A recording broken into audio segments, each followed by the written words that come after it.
Hi friends, അതിൻ്റെ ബാക്കി video ആണ്. അപ്പോൾ ഞാൻ പുതിയ യൂണിറ്റ് ഇതിനകത്ത് കണക്ട് ചെയ്തു.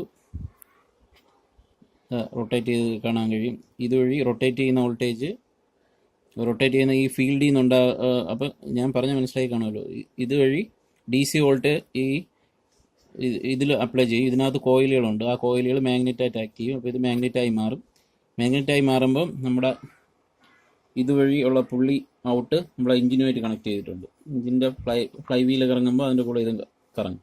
അപ്പോൾ ഇവിടെ കൊടുക്കുന്ന വോൾട്ടേജിന് അനുസൃതമായി വോൾട്ടേജ് ഇതിനെ വേരി ചെയ്യിപ്പിക്കാൻ പറ്റും. അതായത് ഔട്ട്പുട്ട് വോൾട്ടേജ് ഉണ്ടാക്കണോ വേണ്ടയോ എന്നെല്ലാം തീരുമാനിക്കാം. ഇതൊരു റെഗുലേറ്റിങ്ങും എല്ലാം കൂടെ ചേർന്ന ബ്രഷസ് ആണ് ഇതിനകത്ത് വരുന്നത്.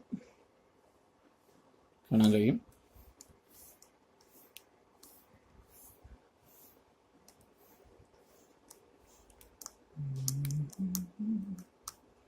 അത് കഴിഞ്ഞിട്ട് ഞാൻ ഡയോഡ് സെറ്റ് കാണിച്ചു തരാം. ഇതെന്ന് പറയുന്നത്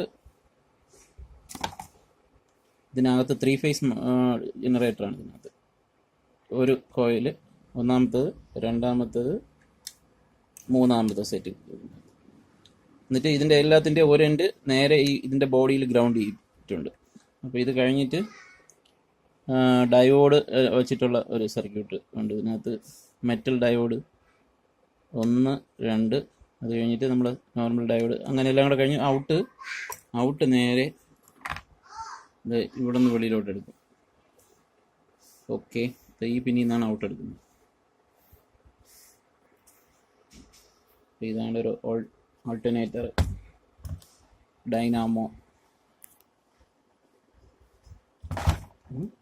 ഓക്കെ.